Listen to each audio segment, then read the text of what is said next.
Hi guys, नमस्ते, सत श्री अकाल, अस्सलाम वालेकुम, वाहिगुरु की। दोस्तों, आज हम लोग स्टार्ट कर रहे हैं methods to determine order of reaction. Today we are going to discuss about different experimental methods to determine order of reaction. दोस्तों, हम लोग जानते हैं कि ऑर्डर ऑफ रिएक्शन एक प्योरली एक्सपेरिमेंटल क्वांटिटी होती है। प्योरली एक्सपेरिमेंटल क्वांटिटी है तो इसको किसी भी रिएक्शन के ऑर्डर को इस ऑर्डर को डिटरमाइन करने के लिए जो मेथड्स होंगे वो भी एक्सपेरिमेंटल मेथड्स होंगे। चूंकि एक्सपेरिमेंटल मेथड से डिटरमाइन की जाती है और प्योरली एक्सपेरिमेंटल डेटा के इंटरप्रिटेशन से ऑर्डर ऑफ रिएक्शन निकाला जा सकता है, इसलिए हम लोग बोलते हैं कि ऑर्डर ऑफ रिएक्शन एक एक्सपेरिमेंटल क्वांटिटी है। अब वो कौन से एक्सपेरिमेंटल मेथड्स हैं जिनसे ऑर्डर ऑफ रिएक्शन निकाला जा सकता है? I have written here the 4 different experimental methods. एक और मेथड होता है वो हम लोग देखते हैं, लेकिन these are mainly 4 methods which are useful for us while doing the numericals. First and most important one is initial rate method that we are going to discuss right now. Initial rate method में हम लोग क्या करते हैं, just एक दो introductory lines I will keep on quoting here about different methods.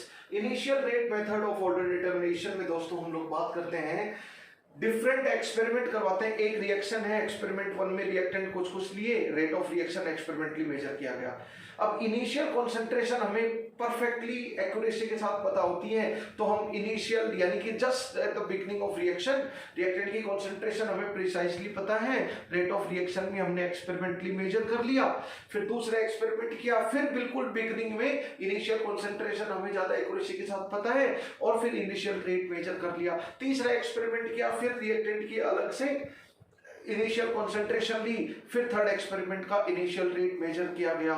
तो ये इनिशियल रेट की बजाय किसी बाद के टाइम का रेट या फिर रेट मेजर करके initial rate method order determination क्यों नहीं यूज करते? इनिशियल रेट के बारे में क्यों बात करते हैं? क्योंकि इनिशियल रेट लेंगे तो इनिशियल कॉन्सेंट्रेशन चाहिए हमें रेट में r इज इक्वल टू के ए की पावर a डैश b की power b dash. r initial होगा तो a और b की कॉन्सेंट्रेशन भी इनिशियल होगी।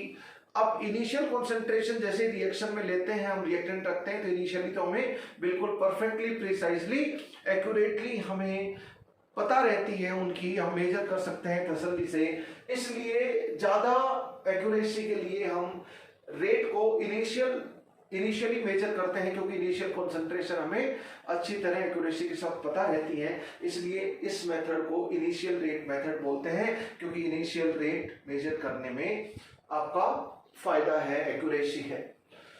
Second is integrated rate law method. इसको हम ग्राफ से भी देख सकते हैं। इस मेथड को हिट एंड ट्रायल मेथड बोलते हैं।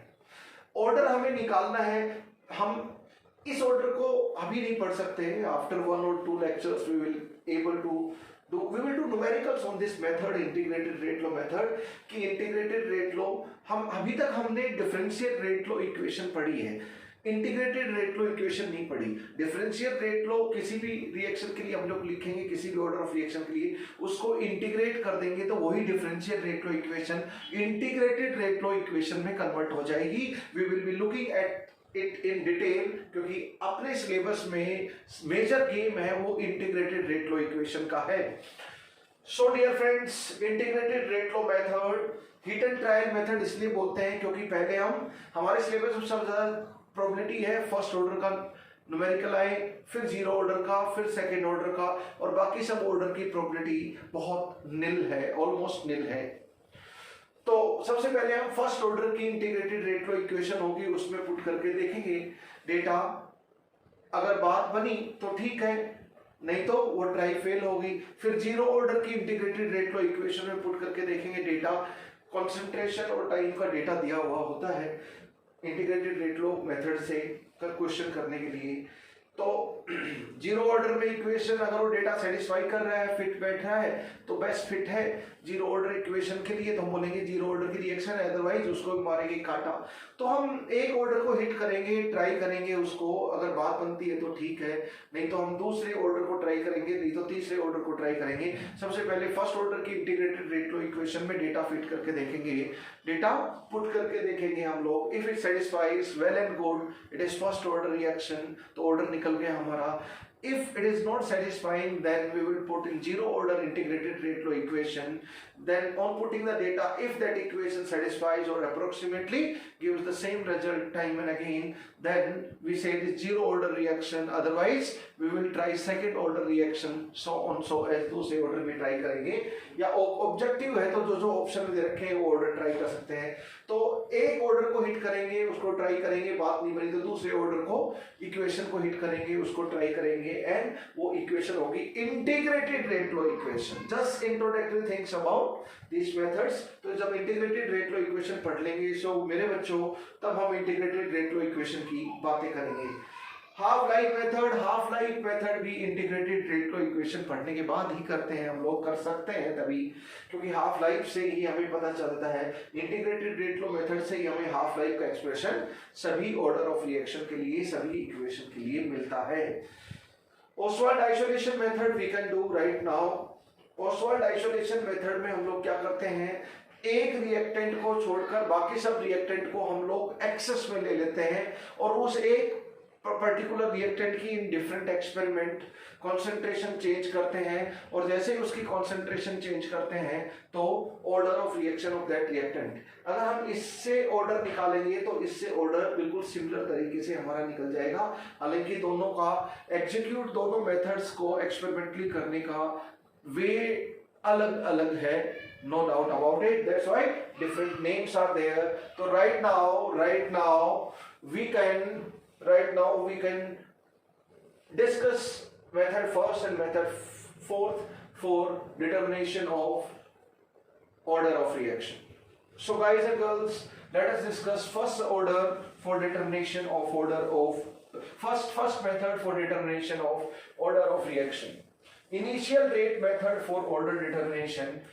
तो अभी हम पढ़ने वाले हैं initial rate method for order determination. Initial rate method for order determination. आप लोगों को इतना तो पता है, R इज इक्वल टू के A की power A dash and B की पावर B डैश. जनरलाइज जो हम लिखते आ रहे हैं वही लिख रहा हूं. हम क्या करेंगे इसमें, अगर B की कॉन्सेंट्रेशन कांस्टेंट रख लें, A की कॉन्सेंट्रेशन है उसको हम डबल कर दें, तो R कितने टाइम हो जाएगा, 2 raise to power A dash time हो जाएगा. R की कॉन्सेंट्रेशन थ्राइस कर दें, keeping concentration of B constant in two different cases, then ये rate कितने टाइम हो जाएगा, 3 raised to power A dash time. We will see if you are not able to understand this. जो power होती है वह ऑर्डर होती है. अब मैं आपको LKG UKG में जो आपने पढ़ा था, या फिर फर्स्ट सेकंड स्टैंडर्ड पढ़ा था, या फिर बहुत ही प्राइमरी सेक्शन में रहते हुए जब आपने स्कूलिंग की थी, उस टाइम पे आपने छोटे छोटे स्क्वायर क्यूब ये सब पढ़े थे. बस मैं उसी को ही दोहराना चाहूंगा, and you will have fun about it कि सर ये क्या बात कर रहे हैं हम लोग, इतनी आसान चीज है क्या. मैं आपसे बोलता हूं 2 रेज टू पावर 1, पावर मतलब ऑर्डर की तरफ इशारा करूंगा मैं, और किसकी पावर है, कॉन्सेंट्रेशन की. तो मैं बोलूंगा 2 रेज टू पावर 1, आप बोलोगे 2. 2 रेज टू पावर 2 आप बोलोगे 4 हो गया जी. 2 रेज टू पावर 3 आप बोलोगे 8 हो गया जी. 2 रेज टू पावर -1 आप बोलोगे 1/2 हो गया जी. 2 रेज टू पावर -2 आप बोलोगे जी 1/4 हो गया. 3 रेज टू पावर -1 1/3 हो गया. 3 रेज टू पावर 2 9 हो गया जी. बस अगर हम किसी रिएक्टेंट की कॉन्सेंट्रेशन को 2 टाइम्स 3 टाइम्स 4 टाइम्स कुछ भी कर देते हैं, तो उसकी जो पावर होगी वही रेट को बताएगी कितने टाइम हो गया. हम लोग डिस्कस करते हैं वन आफ्टर अनदर. बहुत ही आसान मेथड है इनिशियल रेट मेथड के ऊपर न्यूमेरिकल. हाँ, ये इंपॉर्टेंट है. हर ऑल्टरनेट और after span of 2-3 years at most, question of chemical kinetics in being asked from the question of chemical kinetics being asked from this method initial rate method of order determination. इसके ऊपर जो numerical बनते हैं उसके ऊपर numerical बहुत commonly पूछे जाते हैं and guys and girls you will love doing the numerical on this just after seeing one numerical. अब इसमें करते क्या है, अगर हमारे पास अभी तक आपको बहुत क्लियर कट आइडिया नहीं आया होगा because we our discussion is not complete. इसमें हम करते हैं कि 2 रिएक्टेंट है तो हम 3 एक्सपेरिमेंट करवाते हैं, 3 रिएक्टेंट है तो 4 एक्सपेरिमेंट करवाते हैं, n रिएक्टेंट है तो n+1 एक्सपेरिमेंट करवाते हैं। ऐसा क्यों करते हैं, we will understand, we will get answer कि एक ज्यादा एक्सपेरिमेंट नंबर ऑफ रिएक्टेंट से एक ज्यादा नंबर ऑफ एक्सपेरिमेंट्स क्यों करवाते हैं। ओके, अब रिएक्टेंट की कॉन्सेंट्रेशन आपने बढ़ाई या चेंज की, घटाई, इसमें करते क्या है हम लोग, मोस्ट ऑफ टाइम कॉन्सेंट्रेशन एक एक्सपेरिमेंट करवाएंगे, रिएक्टेंट की इनिशियल कॉन्सेंट्रेशन लेंगे, इनिशियल रेट मेजर करेंगे, दूसरी बार फिर वही रिएक्शन में दूसरी वाली इनिशियल कॉन्सेंट्रेशन रिएक्टेंट की लेंगे और नया रेट इनिशियली मेजर करेंगे, फिर तीसरा एक्सपेरिमेंट करवाएंगे, उन्हीं रिएक्टेंट की इनिशियल कॉन्सेंट्रेशन कुछ और लेंगे तीसरी बार, और तीसरी बार कोई और इनिशियल रेट आएगा। तो बार बार हम रिएक्शन करवाते हैं, बार बार हम एक्सपेरिमेंट करवाते हैं और एक्सपेरिमेंट में रिएक्शन ही करवाते हैं ऑब्वियसली, और इनिशियल कॉन्सेंट्रेशन अलग अलग लेकर इनिशियल रेट मेजर करते हैं। पर फॉर इजी मैथमेटिकल कैलकुलेशन हम इनिशियल कॉन्सेंट्रेशन एक्सपेरिमेंट करवाते टाइम कुछ एक खास फैशन में ले तो हमारे लिए कन्वीनियंट हो जाएगा as far as calculations are concern. क्या करेंगे हम लोग, फॉर कन्वीनियंस ऑफ कैलकुलेशन हम लोग करेंगे कि भाई इनिशियल कॉन्सेंट्रेशन 2 डिफरेंट एक्सपेरिमेंट में, एक बार एक्सपेरिमेंट करवाया, दूसरी बार एक्सपेरिमेंट करवाया, इनिशियल कॉन्सेंट्रेशन अलग अलग लेकर रिएक्टेंट की, हम एक रिएक्टेंट की कॉन्सेंट्रेशन 2 डिफरेंट एक्सपेरिमेंट में चेंज करेंगे while keeping concentration of all other reactants to be constant. मैंने एक्सेस में नहीं बोला, मैंने कांस्टेंट में बोला। सब बाकी सब रिएक्टेंट की कॉन्सेंट्रेशन कांस्टेंट रखेंगे, बस एक पर्टिकुलर रिएक्टेंट की कॉन्सेंट्रेशन चेंज करेंगे और हम देखेंगे रेट ऑफ रिएक्शन कितने टाइम चेंज हुआ। मेनली तो concentrations in this experiment generally concentration of one reactant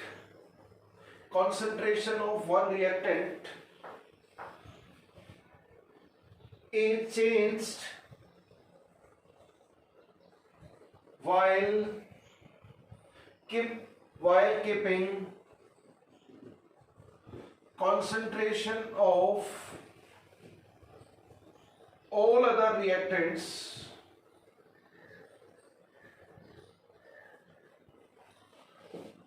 to be same in 2 different experiments। 2 experiment करवाएंगे, एक रिएक्टेंट की कॉन्सेंट्रेशन चेंज करेंगे और बाकी सब रिएक्टेंट की कॉन्सेंट्रेशन हम लोग कांस्टेंट रख लेंगे। दोनों एक्सपेरिमेंट में मान लो ए बी सी 3 रिएक्टेंट है तो एक की कॉन्सेंट्रेशन चेंज करवाई दोनों में, A1 और A2, और बी की कॉन्सेंट्रेशन पहले में B1 थी, दूसरे एक्सपेरिमेंट में भी हम B1 ही ले लेते हैं। सी की कॉन्सेंट्रेशन लेकर चले थे C1 पहले एक्सपेरिमेंट में, दूसरे एक्सपेरिमेंट में C1 लेकर चलेंगे। तो बी और सी की कॉन्सेंट्रेशन सेम रखी, ए रिएक्टेंट की कॉन्सेंट्रेशन आपने 2 एक्सपेरिमेंट में वेरी की, पहले का इनिशियल रेट R1 मिला, दूसरे का इनिशियल रेट R2 मिला। हम लोग देखेंगे A1 से A2 एक की इनिशियल कॉन्सेंट्रेशन बढ़ाने घटाने पर, कुछ भी चेंज करने पर रेट ऑफ रिएक्शन कितने टाइम्स चेंज होता है, और उसी से हम लोग ऑर्डर ऑफ रिएक्शन डिटरमाइन कर सकते हैं। मैं एक बार कंक्लूजन बोल रहा हूं, अगर एक की कॉन्सेंट्रेशन डबल की, बी और सी की कॉन्सेंट्रेशन सेम रखते हुए और रेट ऑफ रिएक्शन 4 टाइम हो गया तो 2⁻²2 is 4, तो पावर 2 लगानी पड़ी हमें, तो ऑर्डर ऑफ रिएक्शन 2 होगा। आपने एक की कॉन्सेंट्रेशन थ्राइस की, रेट ऑफ रिएक्शन 8 टाइम हो गया तो 2⁻³ is 8, that means order of reaction 3 हो गया एक के रिस्पेक्ट में। अगर आपने कॉन्सेंट्रेशन ट्वाइस की और रेट ऑफ रिएक्शन एक ही कॉन्सेंट्रेशन ट्वाइस करके ये दूसरे एक्सपेरिमेंट में रेट ऑफ रिएक्शन 1/4 टाइम्स मिला, तो हम बोलेंगे 2⁻⁻² is equal to 1/4, hence order of reaction with respect to A is -2। अगर आपने किसी रिएक्टेंट की कॉन्सेंट्रेशन ट्वाइस की, थ्राइस की, 4 टाइम की, हाफ की, rate of reaction R2 R1 same मिले, तो हम बोलेंगे 2⁻0, 3⁻0, सबका मतलब 1 हो गया। 1 टाइम मतलब चेंज नहीं हुई, यानी कि order with respect to that reactant is 0। जो चीज मैंने बोली ये सिंपल मैथमेटिक्स है, not a big thing to deal with, it is very easy. तो फॉर इजी कैलकुलेशन जनरली हम ऐसा करते हैं, मैं एक न्यूमेरिकल लेता हूं and that is previous year numerical asked in IIT JEE when IIT JEE used to be subjective. इस न्यूमेरिकल में जो भी इससे रिलेटेड न्यूमेरिकल में ट्विस्ट एंड टर्न्स डाल सकते हैं, I am going to discuss all this in detail. तो दोस्तों मैं एक न्यूमेरिकल लिखता हूं, let us do one example. एक रिएक्शन है आपकी 2NO plus Cl2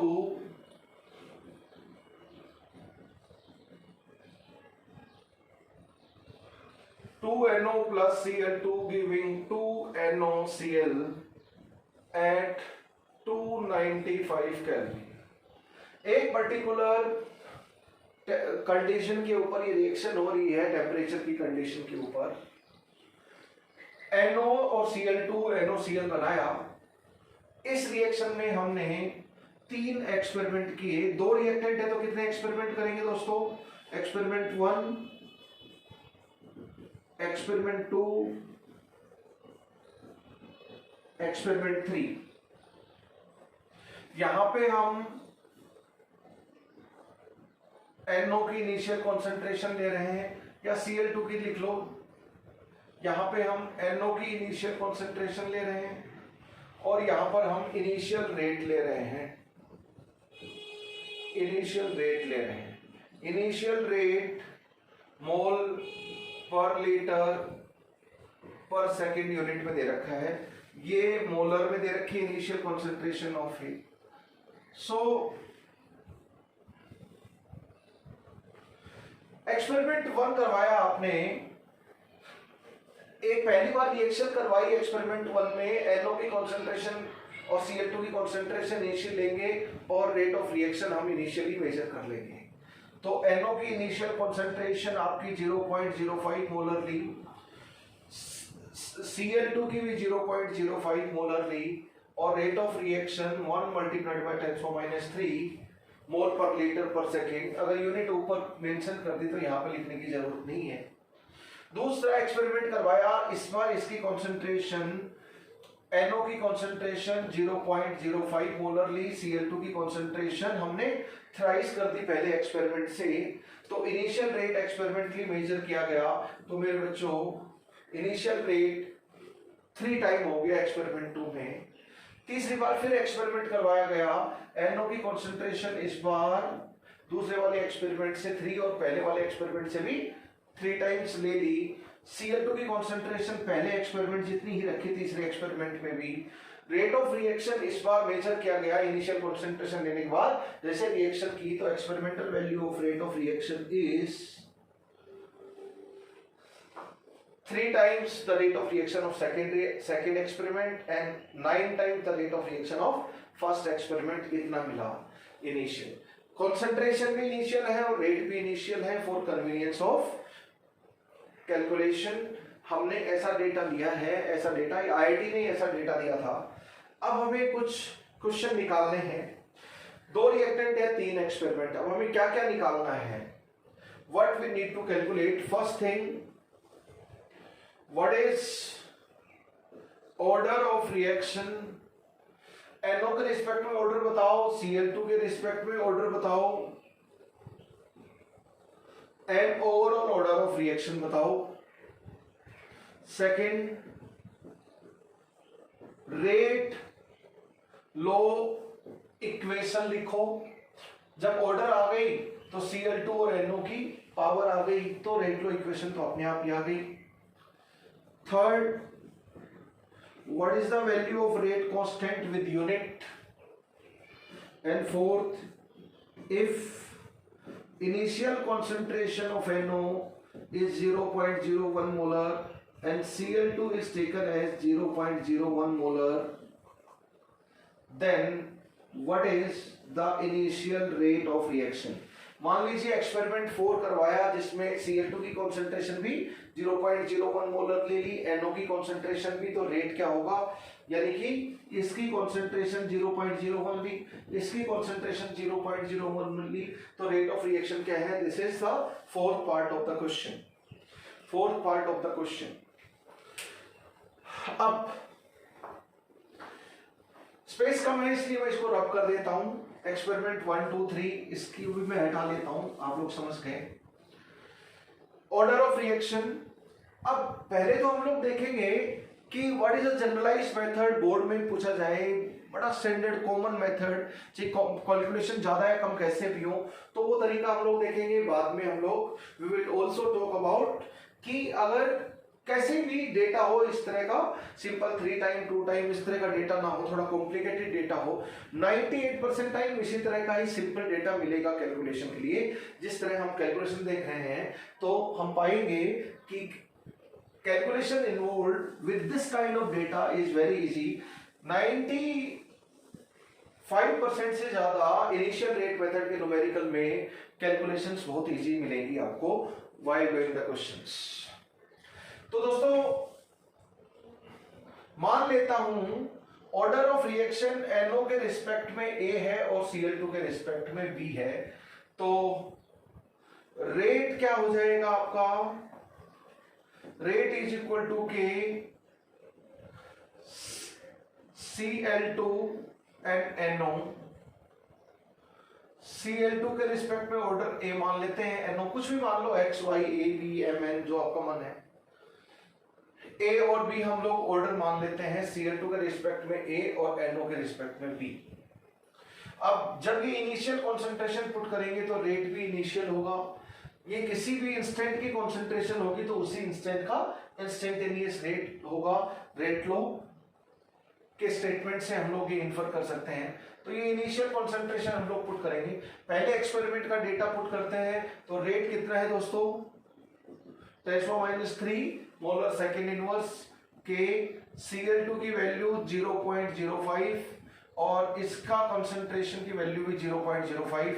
AB experiment 1 का डेटा हो गया। एक्सपेरिमेंट 2 का रेट कितना हो गया? R पुट करो सेकेंड, उसका initial rate 3 multiplied by 10⁻³ molar के 0. K की वैल्यू थोड़ी चेंज होती है, K की वैल्यू कंसंट्रेशन चेंज करने पर चेंज नहीं होती। K की वैल्यू टेम्परेचर, कैटलिस्ट और nature of reaction chemical equation के ऊपर। केमिकल इक्वेशन यही है, केमिकल रिएक्शन यही है, टेम्परेचर कैटलिस्ट का कोई भी वेरिएशन हो नहीं रहा, तो K की वैल्यू बड़ा चेंज नहीं हो सकती। ये 0.15 है इस बार और सेकंड एक्सपेरिमेंट में 0.05 है, यहाँ पे वैल्यू पुट कर दी। थर्ड एक्सपेरिमेंट की वैल्यू पुट करते हैं, इसी में हमने A के रिस्पेक्ट में ऑर्डर A मान लिया, B के रिस्पेक्ट में ऑर्डर B मान लिया। तो थर्ड एक्सपेरिमेंट का डेटा अगर हम पुट करें तो रेट ये है इनिशियल, इसका कॉन्सेंट्रेशन Cl2 का इतना है और NO का कॉन्सेंट्रेशन आपका इतना है। अब देखो A, B and K, 3 parameters हैं, 3 इक्वेशन हैं। दोस्तों केमिस्ट्री का काम खत्म और मैथमेटिक्स का काम स्टार्ट। 3x।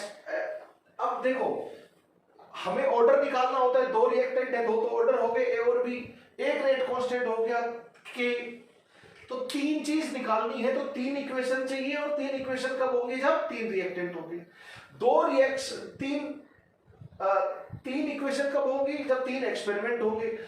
2 रिएक्टेंट्स हैं तो 3 एक्सपेरिमेंट करवाने पड़े ताकि 3 इक्वेशन बन सके मैथमेटिकली। उनको हम तो ऑर्डर होंगे, जितने रिएक्टेंट होते हैं ऑर्डर होंगे, एक रेट कांस्टेंट और निकालना होता है, इसलिए हमें एक ज्यादा एक्सपेरिमेंट करना, अगर रेट कांस्टेंट निकालना हो तो एक एक्सपेरिमेंट और ज्यादा करना होता है for mathematically solving the value, solving mathematical way of solving the values of A, B and K through three different equations as three parameters are there। Mathematics हमें बोलता है कि जितने पैरामीटर हैं उतनी इक्वेशन हो गई तो हम सोल्व कर सकते हैं।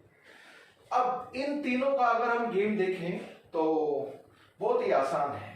मुझे एक ही वैल्यू निकालनी है, तो दो ऐसे एक्सपेरिमेंट ढूंढो जहां पर एक ही कॉन्सेंट्रेशन चेंज हो रही हो, Cl2 की कॉन्सेंट्रेशन चेंज हो रही हो, उसकी पावर निकालनी है A, तो Cl2 की कॉन्सेंट्रेशन चेंज हो रही हो पर बाकी सब रिएक्टेंट की कांस्टेंट हो। तो एक्सपेरिमेंट 1 और 2 में Cl2 की कॉन्सेंट्रेशन चेंज हो रही है पर बाकी सब रिएक्टेंट सिर्फ NO ही है, इधर उसकी कॉन्सेंट्रेशन कांस्टेंट है सभी एक्सपेरिमेंट में, तो Cl2 का ऑर्डर निकल जाएगा। फर्स्ट और सेकंड एक्सपेरिमेंट का डेटा हम लोग यूज कर लेते हैं। अगर हम 2 डिवाइड बाई 1 करें दोस्तों तो ये क्या आ गया, 3 बाई 1 आ गया। इधर तो इधर क्या आ गया, k से चला गया 0.05 की पावर b, ये इसके साथ खेलने चला गया, ये सुनो k के साथ खेलने चला गया। ये क्या आ गया 0.15 बाई 0.05 की पावर a, यानी कि 3 की पावर a, तो 3 raise to power 1 is equal to 3 की पावर a। तो a की वैल्यू बड़े प्यार से हमारे बहुत ही सिंपल कैलकुलेशन के साथ 1 आ गई, a की वैल्यू 1 आ गई, यानी कि Cl2 की concentration thrice की, keeping all other reactants concentration to be constant, rate of reaction thrice हो गया, तो 3 raised to power 1 is 3। तो इसकी concentration thrice की, keeping other reactant concentration constant, rate भी thrice हो गया, तो 3 की पावर क्या चढ़ाएं, concentration की पावर क्या चढ़ाएं कि 3 टाइम्स हो जाएगी, तो 3 रेज टू पावर 1 अगर हम रखेंगे तो 3 हो जाएगा। That means order with respect to that reactant is 1, यानी कि किसी रिएक्टेंट की कंसंट्रेशन थ्राइस कर दें, बाकी सब रिएक्टेंट की कंसंट्रेशन सेम रखते हुए दो डिफरेंट एक्सपेरिमेंट में, तो अगर आपका रेट चेंज होगा तो कितने टाइम होगा, 3 रेज टू पावर उस रिएक्टेंट का ऑर्डर के टाइम्स चेंज होगा। अगर हम चाहते हैं वैल्यू ऑफ B निकालना, तो ऐसे दो एक्सपेरिमेंट ढूंढो जहां पर B इसका ऑर्डर है NO के रिस्पेक्ट में, तो जिसमें B की कॉन्सेंट्रेशन चेंज हो रही हो, जैसे फर्स्ट एंड थर्ड एक्सपेरिमेंट में B की वैल्यू तो 3 टाइम्स हो जा रही है, कॉन्सेंट्रेशन ऑफ NO तो B बोल रहा हूं, कॉन्सेंट्रेशन ऑफ रिएक्टेंट ये तो 3 टाइम्स हो जा रहा है, लेकिन बाकी सब रिएक्टेंट यहाँ पे Cl2 उसकी कॉन्सेंट्रेशन कांस्टेंट है। तो ऐसे दो एक्सपेरिमेंट ढूंढो जहां पर जिसका ऑर्डर निकालना है उसकी कॉन्सेंट्रेशन तो चेंज हो रही है और बाकी सब रिएक्टेंट की कॉन्सेंट्रेशन कांस्टेंट हो, तो फटाफट से आ जाता है कैलकुलेशन करने पर। इसके 3 टाइम है, इनकी कॉन्सेंट्रेशन सेम रखते हुए रेट ऑफ रिएक्शन 9 टाइम हो गया, तो 3 रेज टू पावर 2 इज 9, तो order with respect to this reactant is 2, order with respect to this reactant is 2। हम 3 बाई 1 कर दें इस बार, इक्वेशन 3 बाई इक्वेशन 1, तो ये आ जाएगा 9 बाई 1, 3 उड़ गया, k से चला गया, ये इस बार 0.05 के साथ चला गया, इसको डिवाइड करेंगे तो ये 0.05 की पावर b आ गया, 3 की पावर b आ गया 3 बाई 1 करते ही, तो b की वैल्यू कितनी आ गई दोस्त, b की वैल्यू 2 आ गई। आप इस तरह भी कैलकुलेट कर सकते हो और डायरेक्टली भी। अब मैं डायरेक्टली कैलकुलेट करना आपको बता रहा हूं। ऑर्डर निकालना हो a और b का, तो क्या करना है, अगर आपको Cl2 का रिस्पेक्ट में ऑर्डर निकालना है तो ऐसा एक्सपेरिमेंट देखो जिसमें Cl2 की कॉन्सेंट्रेशन तो चेंज हो रही हो फर्स्ट और सेकंड एक्सपेरिमेंट, बाकी रिएक्टेंट की कांस्टेंट हो सारे के सारे बचे हुए जितने भी हैं, तो उसकी कंसंट्रेशन थ्राइस हुई और रेट ऑफ रिएक्शन भी थ्राइस हो गया, तो 3 रेज टू पावर 1 इज 3, यानी कि order with respect to that reactant is 1। अगर NO के रिस्पेक्ट में ऑर्डर निकालना है तो हमने क्या किया, ऐसे दो एक्सपेरिमेंट देखे जिसमें NO की तो कंसंट्रेशन चेंज हो रही है फर्स्ट और थर्ड एक्सपेरिमेंट, बाकी बचे हुए रिएक्टेंट की तो सेम है, तो उसकी कंसंट्रेशन थ्राइस की, तो रेट ऑफ रिएक्शन 9 टाइम हो गया, तो 3 raise to power 2 is 9, power 2 है, hence order with respect to reactant NO is 2। Directly आप निकाल सकते हो, इतना सिंपल डेटा होता है। या जिन बच्चों को बिल्कुल लिख कर ही करना है, नॉट ए प्रॉब्लम, आप जितने एक्सपेरिमेंट है मान लो ऑर्डर ए और बी है, जितने भी रिएक्टेंट उनका ऑर्डर मान लो A B C X Y Z जो भी आपका मन हो, और जितने एक्सपेरिमेंट है उतने इनकी इनिशियल कॉन्सेंट्रेशन रेट की वैल्यू पुट करो। अब इनको मैथमेटिकली सोल्व कर लो, किसी इक्वेशन को किसी से डिवाइड करने पर जनरली ऐसे ही सिंपल कैलकुलेशन के साथ आपका ऑर्डर्स आ जाते हैं। तो ए की वैल्यू आ गई और बी की वैल्यू आ गई। ए की वैल्यू कितनी आ गई बच्चों? ए की वैल्यू 1 आ गई और बी की वैल्यू 2 आ गई आपकी। ए की वैल्यू 1 बी की, तो ये तो हो गया आपका रेट लॉ इक्वेशन। तो order with respect to Cl2 is 1, order with respect to NO is 2। तो ओवरऑल ऑर्डर ऑफ रिएक्शन कितना हो गया? Overall order of reaction is 2 + 1 that is 3। Overall order of reaction is 3, no doubt about it, very easy. अच्छा, अब next question, पहला question हमारा हो गया order of reaction with respect to NO and Cl2 2 and 1 respectively, and overall order of reaction is 2 + 1 3। Second question था right rate law equation और rate law expression और rate equation, इनकी power रखते ही order की value रखते ही are. आप बोलोगे sir ये ऑर्डर तो ऑर्डर तो एक्सपेरिमेंटल होती है, तो एक्सपेरिमेंटल ये डेटा एक्सपेरिमेंट्स का ही डेटा है और इस डेटा का हम कुछ मैथमेटिकल कैलकुलेशन करके ऑर्डर निकाल रहे हैं। तो what is the basis? Experiment. कोई आपको एक्सपेरिमेंट करने के लिए थोड़ी बोलेगा एग्जामिनेशन के दौरान। एक्सपेरिमेंट किया हुआ डेटा देंगे, जैसे मैंने दिया, जैसे IIT वालों ने दिया, ऐसा डेटा देंगे आपको। उस डेटा के एक्सपेरिमेंटल डेटा के इंटरप्रिटेशन से आपने ऑर्डर निकाला, इसलिए ऑर्डर एक प्योरली एक्सपेरिमेंटल क्वांटिटी हुई।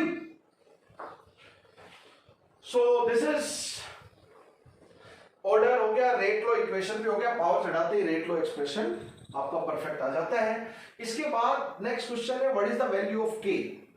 देखो ए की वैल्यू और बी की वैल्यू हमें पता चल गई, ये वैल्यू है हमारी बी की और ये वैल्यू है हमारी ए की। शायद Cl⁻1 ए लिया था ना, हाँ, तो ये ए है आपका और ये बी है आपका। फाइन, ए और बी की वैल्यू आपकी आ गई। अब के की वैल्यू निकालनी है, ए और बी की वैल्यू इधर पुट कर दो, तीन इक्वेशन थे, सारा गेम इन्हीं का ही है। ए और बी की वैल्यू पुट कर दो, क्या आ जाएगा? ए और बी की वैल्यू पुट करो, क्या आ जाएगा? ए और बी की वैल्यू पुट करो, तीनों में से किसी भी एक इक्वेशन में ए और बी की वैल्यू पुट कर दो, क्या आ जाएगा? और तीनों से के एक समान ही वैल्यू आएगा, अलग अलग आ ही नहीं सकता, क्योंकि इन्हीं से तो निकाली है, ए और बी अलग कैसे आ सकता है? तो किसी भी एक इक्वेशन में मैं इसको रब कर देता हूं, इस इक्वेशन में मान लो पुट कर लेते हैं, ए की वैल्यू 1 है, बी की वैल्यू 2 है, तो के की वैल्यू ये आ गई 10⁻³ के, ये आ जाएगा 25 125 10⁻⁻6 ये आ जाएगा। तो के की वैल्यू आ गई 10⁻³ डिवाइड बाई 125 यानी कि 8। ये तो न्यूमेरिकल वैल्यू आ गई। यूनिट क्या आ जाएगा? ओवरऑल ऑर्डर एन की वैल्यू कितनी है? 3।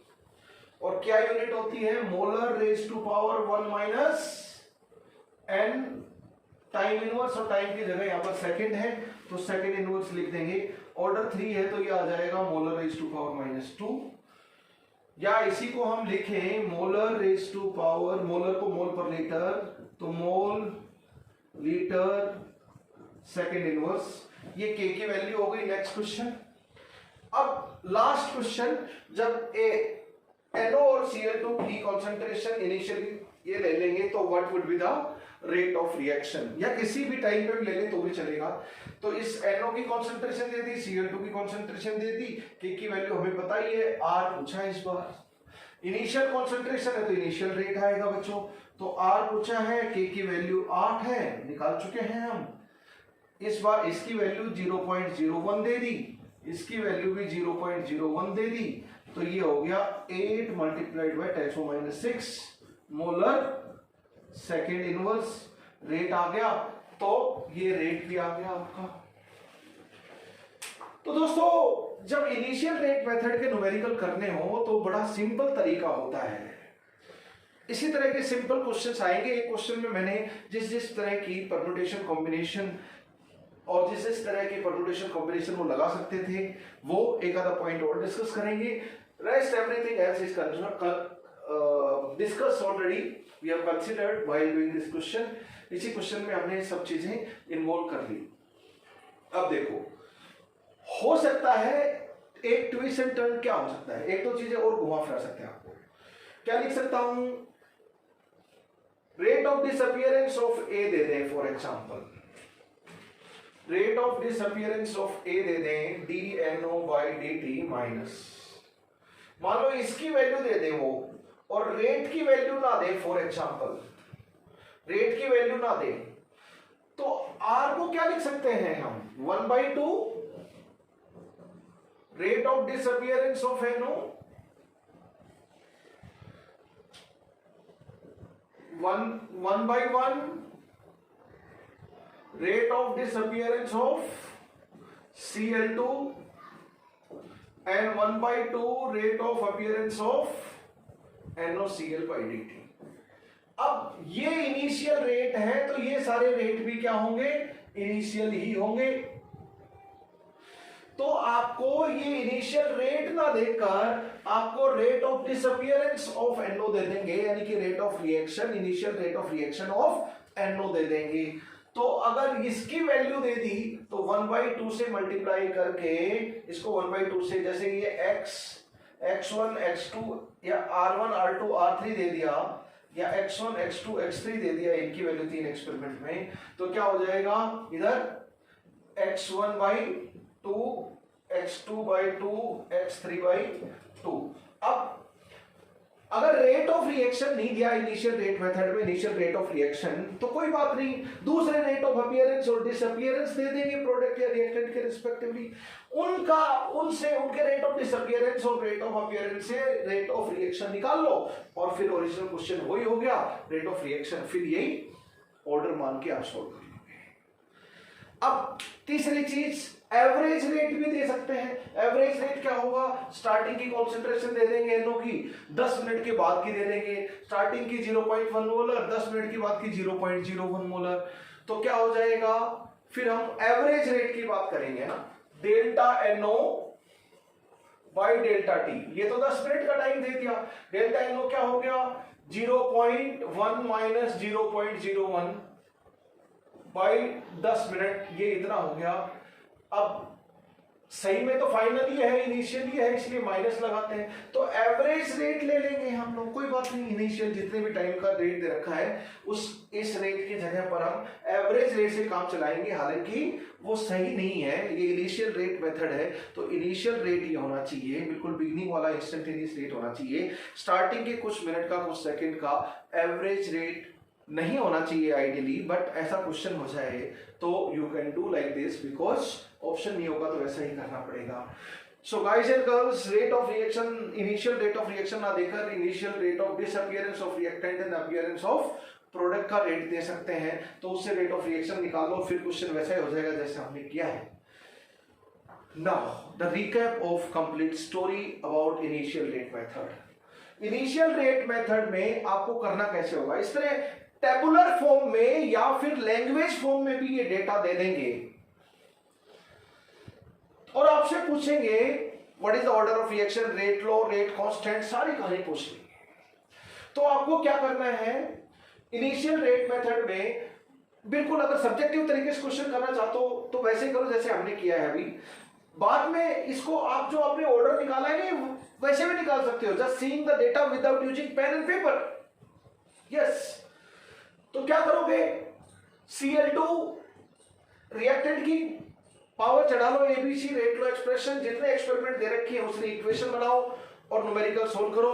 X रिएक्टेंट है तो X+1 एक्सपेरिमेंट्स के डेटा अगर आपको दे रखे होंगे इनिशियल कॉन्सेंट्रेशन और रेट के, तो आप लोग डेफिनेटली ऑर्डर ऑफ रिएक्शन निकाल पाओगे और साथ साथ रेट कांस्टेंट भी, क्योंकि जितने रिएक्टेंट होंगे उतने वेक्टर तो निकालने हैं, तो उतनी मैथमेटिकल इक्वेशन तो हमें होनी चाहिए, और रेट कांस्टेंट भी निकालना है तो एक और ज्यादा इक्वेशन के लिए एक और ज्यादा एक्सपेरिमेंट, जितने रिएक्टेंट उससे और ज्यादा एक्सपेरिमेंट आपको करना होगा, और बस फिर आपका न्यूमेरिकल हो जाएगा ऑर्डर मानते ही। That is the way. Initial rate ना देकर और initial rate of disappearance of reactant और appearance rate of appearance of product देंगे, तो उन सब के रिलेशन से आप इनिशियल रेट लिख सकते हो और क्वेश्चन वैसा ही बन जाएगा। These are different twist and turns there in initial rate method numericals. दोस्तों ये सब डिफरेंट टाइप के न्यूमेरिकल, इसके ऊपर हम लोग देखेंगे। अब इससे रिलेटेड जो भी न्यूमेरिकल होंगे, अब देखो किसी एक रिएक्टेंट की कॉन्सेंट्रेशन थ्राइस की और रेट ऑफ रिएक्शन भी थ्राइस हो गया, तो 3 रेज टू पावर 1। कॉन्सेंट्रेशन कितने टाइम की? थ्राइस, तो 3 रेज टू पावर क्या करें कि रेट 3 टाइम हो गया इक्वल टू जितने टाइम रेट हो गया 3, तो 3 रेज टू पावर 1। अगर आपकी किसी एक रिएक्टेंट की कॉन्सेंट्रेशन 3 टाइम्स की जाए और रेट 1/9 टाइम हो जाए, तो हम बोलेंगे 3 रेज टू पावर -2 इज 1/9, पक्की बात। तो हम बोलेंगे order with respect to that reactant is -2। Directly experimental data देखकर आप ऐसे देख सकते हो, किसी का रेट ट्वाइस किया, किसी का रेट थ्राइस किया, लेकिन रेट ऑफ रिएक्शन उतना ही रहा उन दो डिफरेंट एक्सपेरिमेंट में, तो हम बोलेंगे order 2 raise to power 0 is 1, यानी कि रेट ऑफ रिएक्शन 1 टाइम हो गया। 3 रेज टू पावर 0 इज 1, यानी कि रेट उतना ही 1 टाइम रह गया। Hence order with respect to that reactant is 0। Order positive negative 0 कुछ भी हो सकता है, तो जितने टाइम कॉन्सेंट्रेशन करेंगे उसका पावर इज इक्वल टू कितने टाइम रेट हो गया। ये रिलेशन हमारा इसी से ही R इज इक्वल टू के ए की पावर a डैश b की पावर b डैश से ही जो इंटरप्रिटेशन निकलता है उसी को मैं लैंग्वेज की फॉर्म में बोल रहा हूं। ओके दोस्तों, एक चीज और कर लेते हैं हम, that is one more thing, determination of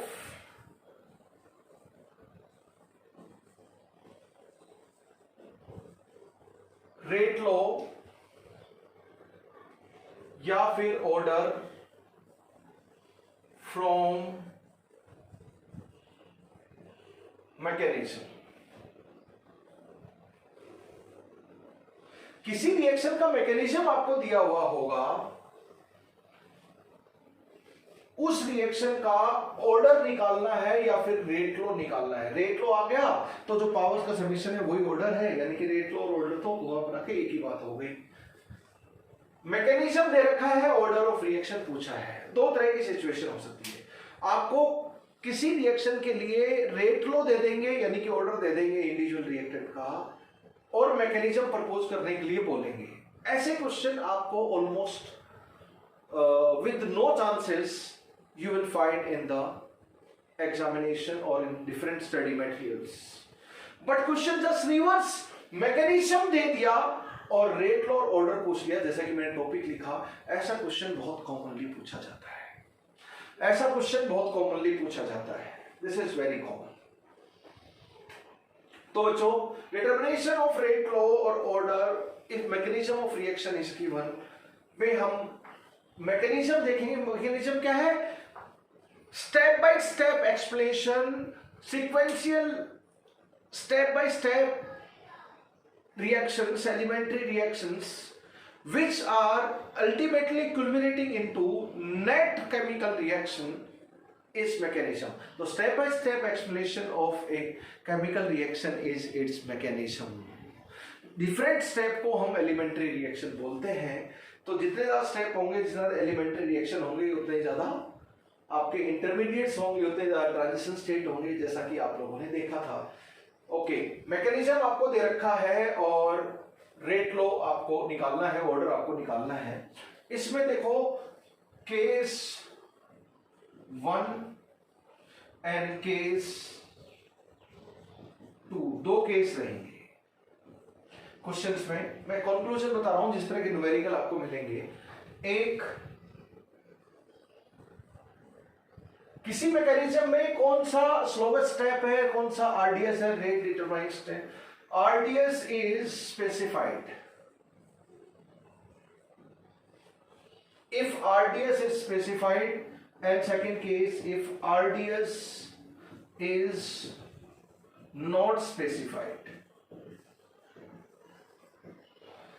अगर किसी मैकेनिज्म में बता रखा है, कैसे बताएंगे? जैसा हमने डिस्कस किया था, किसी स्टेप के सामने ब्रैकेट में लिख देंगे स्लो, तो स्लो मतलब उसको स्लोवेस्ट मानना है आपको, तो वो स्लोवेस्ट स्टेप है, वही रेट डिटरमाइनिंग स्टेप है, तो वही आरडीएस हो गया आपका, ऐसा लिख देंगे। और भी तरीके होते हैं, आगे हम लोग देखेंगे, आरडीएस पे पढ़ लेंगे। तो डिफरेंट स्टेप्स के रेट कांस्टेंट दे देंगे, K1 K2 K3। तो जिस स्टेप का रेट कांस्टेंट सबसे छोटा मिलेगा कंपेरेटिवली बाकी सब स्टेप से उसको आप आरडीएस मान लेना। दूसरा तरीका ये है इनडायरेक्टली देने का, डायरेक्टली बोलेंगे नहीं, पर डेटा के हिसाब से आपको इंटरप्रेट करना पड़ेगा।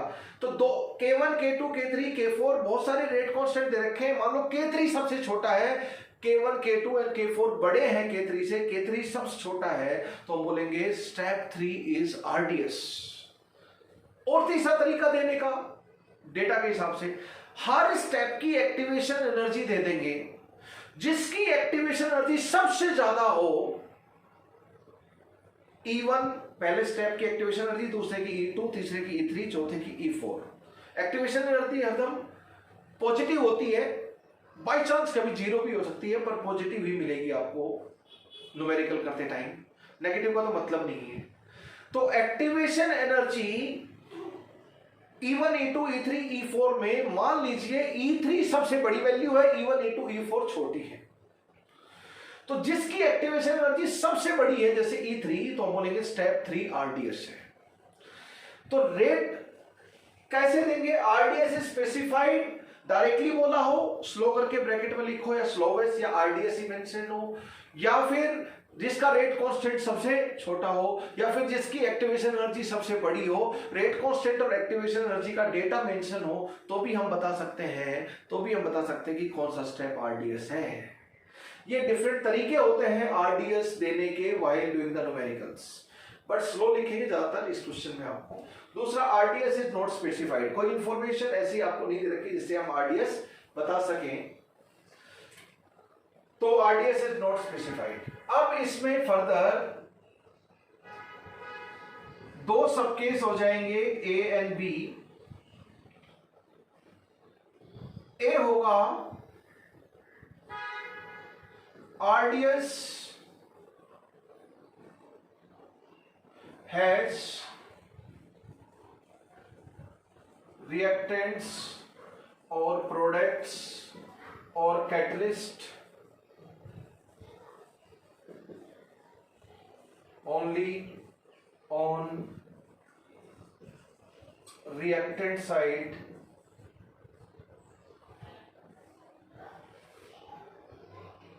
RDS has intermediate on reactant side।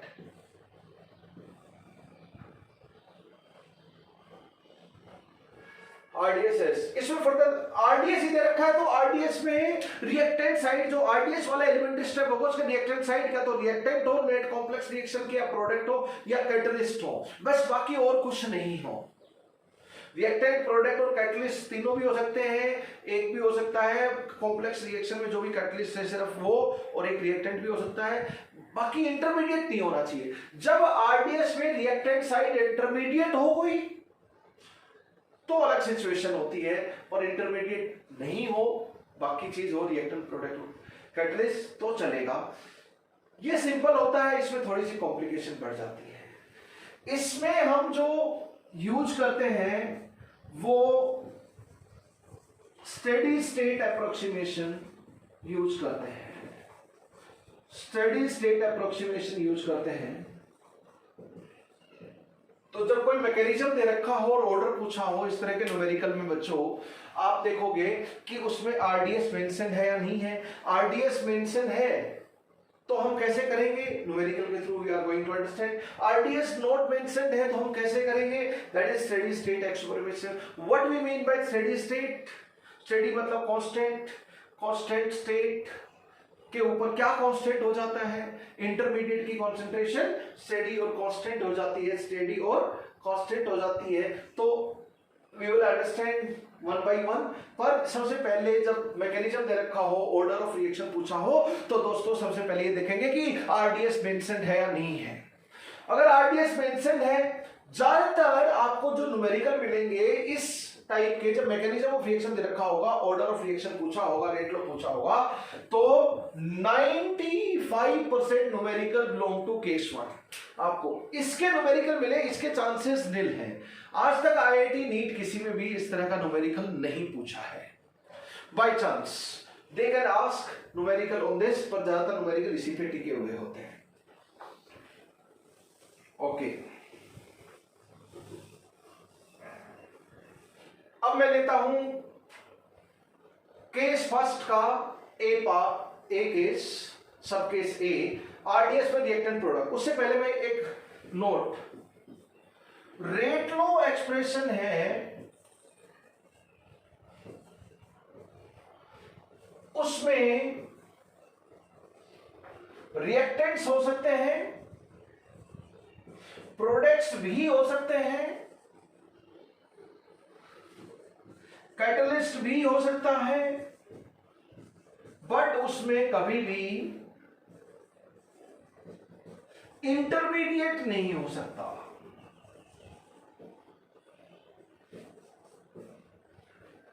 जैसे रेट लॉ एक्सप्रेशन के ए की पावर ए डैश बी की पावर बी डैश, अब मैं रिएक्शन नहीं लिख रहा, A plus B B giving C C plus D D, A और बी रिएक्टेंट है, इतना आपको पता है। रिएक्शन तो वो पर्टिकुलर रिएक्शन मोल कॉन्सेप्ट से आप हजारों बार पढ़ चुके हैं।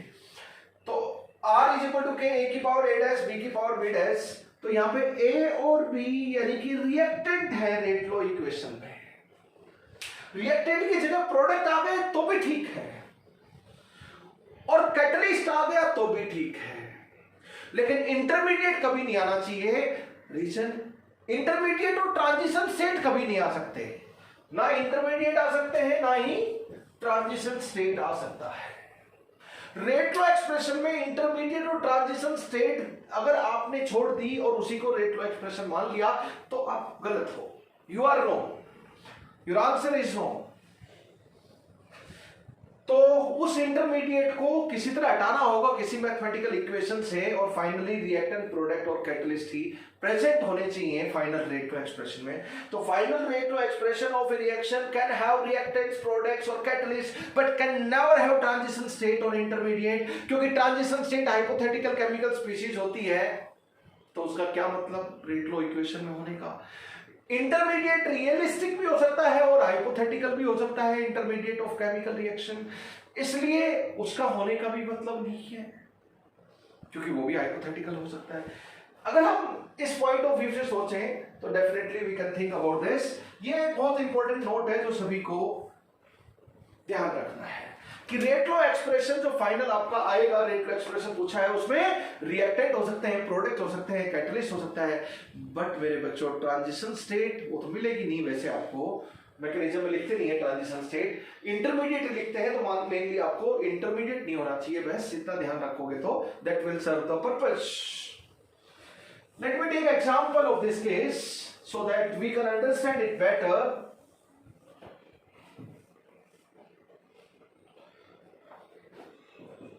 Example of this for better understanding: NO2 plus F2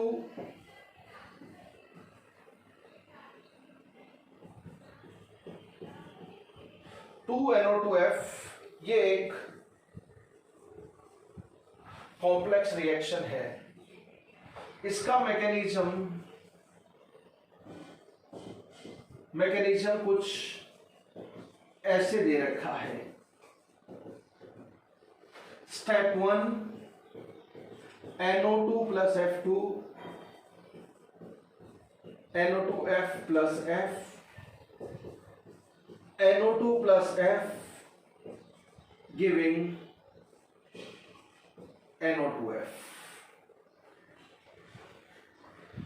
This is written as slow.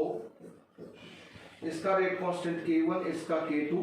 K1 की वैल्यू बहुत छोटी है K2 से, या इसकी एक्टिवेशन एनर्जी बहुत बड़ी है, इससे किसी भी तरह दे सकते हैं इसको। तो बताओ, रिएक्टेंट RDS ये है, ये RDS है आपका, स्लो स्टेप इज RDS। इसके रिएक्टेंट साइड F2 है और NO2 है। NO2 भी कॉम्प्लेक्स रिएक्शन का रिएक्टेंट, F2 भी है। तो RDS के रिएक्टेंट साइड क्या हो, रिएक्टेंट, प्रोडक्ट और कैटलिस्ट है, या रिएक्टेंट है, तो क्या हो जाएगा इसका, हम क्या है RDS से सबसे पहले रेट लो लिखते हैं। तो क्या हो जाएगा इस केस में, रेट लो ऑफ RDS, मैं यहां लिखता हूं RDS से लिखता हूं रेट लो। तो रेट क्या हो जाएगा बच्चों, K1 इसका रेट कांस्टेंट, अब ये एलिमेंट्री स्टेप है और एलिमेंट्री स्टेप में तो जो कोफिशिएंट्स होते हैं वही पावर आ जाते हैं, पक्की बात। तो ये हो गया आपका रेट। अब इसमें कोई इंटरमीडिएट तो है ही नहीं, तो ये रेट लो आरडीएस का, यही रेट लो ओवरऑल कॉम्प्लेक्स रिएक्शन का भी है, कुछ इंटरमीडिएट आया ही नहीं। तो इन दिस केस इंटरमीडिएट आता तो हटाता तो और इक्वेशन का इस्तेमाल करना पड़ता। तो इसमें क्या हो गया, इस केस में rate low of RDS is same as rate law equation of the complex reaction। जब रिएक्टेंट साइड को इंटरमीडिएट नहीं हो आरडीएस में, तो जो आरडीएस का रेट लो इक्वेशन बनेगा वही पूरी कॉम्प्लेक्स रिएक्शन का रेट लो इक्वेशन हो जाएगा। This is the example which help you to understand reasonably what it means actually. Second वाला केस ले लेते हैं।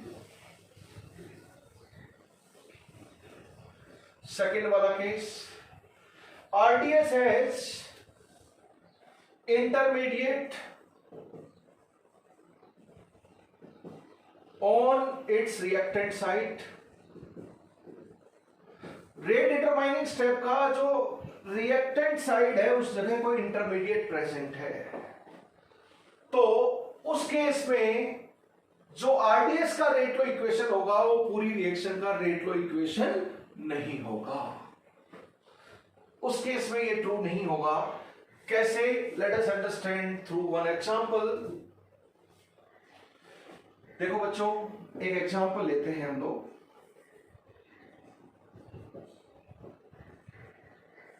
Example 1 on this. देखो 2NO plus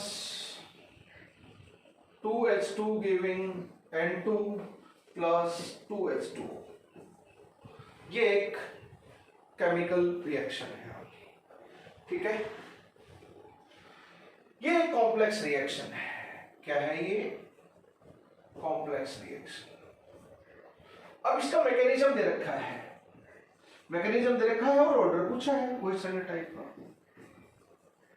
3 स्टेप मैकेनिज्म है।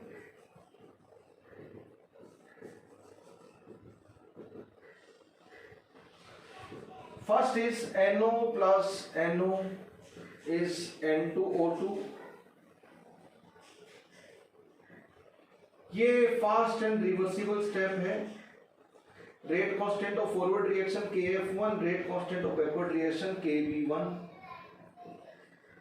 ठीक है। जो इंटरमीडिएट बना N2O2 वो H2 के साथ रिएक्ट करता है और N2O प्लस H2O बना लेता है, और ये आपका RDS है, slowest step, rate determining step. जो इंटरमीडिएट बना N2O वो नेक्स्ट स्टेप में H2 के साथ रिएक्ट करता है और final product N2 plus H2 बना देता है। ये फास्ट है और ये फास्ट एंड रिवर्सिबल है।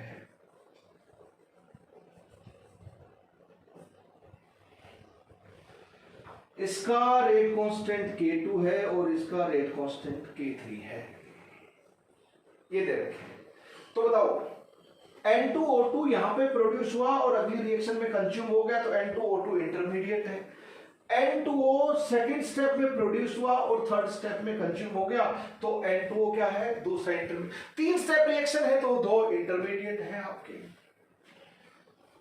ओके, ये हाइलाइटेड केमिकल स्पीशीज इंटरमीडिएट है। तो फाइनल रेट टू एक्सप्रेशन में N2O और N2O2 के दर्शन नहीं होने चाहिए। बाकी ये रिएक्टेंट प्रोडक्ट हो, कैटलिस्ट तो यहां मेंशन नहीं है, इनके दर्शन हो तो कोई तकलीफ नहीं है। तो क्या है? This is rate determining step. तो सबसे पहले रेट लो इक्वेशन किससे लिखेंगे? आरडीएस से लिखेंगे। Rate RDS rate determining step से ही रेट लो इक्वेशन लिखते हैं। हर स्टेप एलिमेंट्री है तो जो कोफिशिएंट है वही रेट लो इक्वेशन में पावर हो जाएंगे। तो फ्रॉम आरडीएस, बताओ आरडीएस में इंटरमीडिएट है, आरडीएस है इंटरमीडिएट और रिएक्टेंट साइड, रिएक्टेंट साइड ये प्रोडक्ट साइड, यहां पे इंटरमीडिएट है, तो ये केस हो गया आरडीएस है इंटरमीडिएट और रिएक्टेंट साइड। तो क्या करेंगे भाई साहब? यहां पर सबसे पहले आरडीएस पकड़ लो आप। तो रेट ऑफ आरडीएस रिएक्शन क्या लिख सकते हैं, उसका रेट कांस्टेंट K2, बताओ N2O2 and H2, N2O2 की पावर 1 and H2 की पावर 1, ये सबसे पहले आपका इक्वेशन 1 बन गया। अब ये यहां पे प्रॉब्लम ये है कि यहां पर ये इंटरमीडिएट है, NO होता H2 हमें तकलीफ नहीं है, और रिएक्टेंट है तकलीफ नहीं है H2 के साथ, N2O2 के साथ तकलीफ है क्योंकि वो रिएक्टेंट नहीं है, वो इंटरमीडिएट है, तो इसको हटाना होगा। जो भी रिएक्शन फास्ट और रिवर्सिबल दे रखी हो, जो भी रिएक्शन, इसका इक्विलिब्रियम कांस्टेंट क्या रहेगा, के equilibrium constant, forward rate constant इसका और बैकवर्ड रेट कांस्टेंट का रिलेशन। फास्ट एंड रिवर्सिबल होगा तो इक्विलिब्रियम कंडीशन ले लो, क्या करना पड़ेगा, इक्विलिब्रियम कंडीशन ले लो। तो सेकंड इक्वेशन, ये भी फास्ट और रिवर्सिबल दे रखा होता तो इसके लिए भी इक्विलिब्रियम कंडीशन ले लेते हैं। तो दूसरा इक्वेशन क्या बन जाएगा, KF1 by KB1 is equal to product की कॉन्सेंट्रेशन डिवाइड बाय रिएक्टेंट की कॉन्सेंट्रेशन। प्रोडक्ट की कॉन्सेंट्रेशन डिवाइड बाय रिएक्टेंट की कॉन्सेंट्रेशन।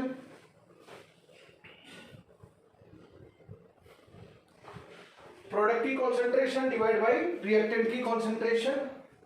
तो क्या हो जाएगा इधर, ये प्रोडक्ट हो गया N2O, आप लोग जानते हैं इक्विलिब्रियम की कंडीशन, सॉरी N2O2 है इधर फास्ट एंड रिवर्सिबल में, N2O2 रिएक्टेंट साइड क्या हो गया, NO दो बार हो गया तो NO की पावर 2, दिस इज इक्वेशन। अगर ये भी फास्ट और रिवर्सिबल होता तो इसके लिए भी इक्विलिब्रियम कंडीशन लगा देते, K is equal to Q, ठीक है।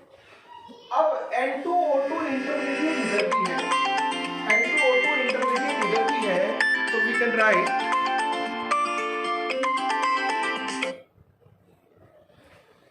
N2O2 इंटरमीडिएट इधर भी है आपका, तो we can this equation N2O2 intermediate को अगर यहां से लिखें तो हम लोग लिख सकते हैं N2O2 KF1 by KB1 को मल्टीप्लाइड बाई NO की पावर 2, और इसको अगर हम यहां पर लिख दें तो इजीली क्या हो जाएगा आपका, R is equal to K2 KF1 KB1 NO की पावर 2 NH2। अब ये दोनों रिएक्टेंट है, कोई तकलीफ नहीं है। अब मैं बोलूं R is equal to K NO की पावर 2 NH2 की पावर 1, तो ये मेरे रिएक्टेंट की पावर आ गए, तो ऑर्डर क्या आ जाएगा मेरा 2 + 1 3 आ जाएगा ओवरऑल ऑर्डर। तो रेट का एक्सप्रेशन ये हो गया। अब ये और ये, तो रेट कांस्टेंट इस रिएक्शन का क्या हो गया, रेट कांस्टेंट अगर मैं K बोलूं इफेक्टिवली, तो ये रेट कांस्टेंट क्या हो गया मेरा, K2 multiplied by KF1 by KB1, इसका रेट कांस्टेंट, इसका फॉरवर्ड रेट कांस्टेंट, इसका, तो ये भी पूछ लिया जाएगा इसका रेट कांस्टेंट क्या है, और ये बाकी रेट कांस्टेंट दे दिए जाएंगे, और रिएक्शन का रेट कांस्टेंट भी पूछ लिया जाएगा। इस तरह की चीजें आपको पूछी जाएंगी। तो क्या करना है इस तरह के केस में, जब इंटरमीडिएट हो, रेट का एक्सप्रेशन लिख लो, इंटरमीडिएट आ गया, इंटरमीडिएट तो हो नहीं सकता तो उसको हटाना है तो क्या करेंगे, जो फास्ट एंड रिवर्सिबल स्टेप रहेगी उनके लिए इक्विलिब्रियम कंडीशन से अलग अलग इक्वेशन बनानी है, और उनसे जो इंटरमीडिएट आएगा उनको उन इक्वेशन से इंटरमीडिएट की जगह यहां पर रिमूव कर दो इंटरमीडिएट को बाय यूजिंग दैट इक्वेशन, और सिर्फ रिएक्टेंट आ जाएंगे, रिएक्टेंट प्रोडक्ट और कैटलिस्ट आकर फाइनल रह जाएंगे, तो हमारा फाइनल रेट लो एक्सप्रेशन हो जाएगा। एंड दैट इज हाउ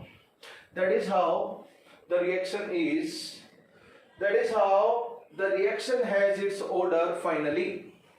दोस्तों यहीं पे हम लोग स्टॉप करते हैं, लेट अस स्टॉप हियर। हम केस 2 देखेंगे जहां पर RDS मेंशन नहीं है, केस 2 देखेंगे when RDS is not mention in next lecture. स्वस्थ रहो, मस्त रहो, जय हिंद, जय Bharat. Let us stop here.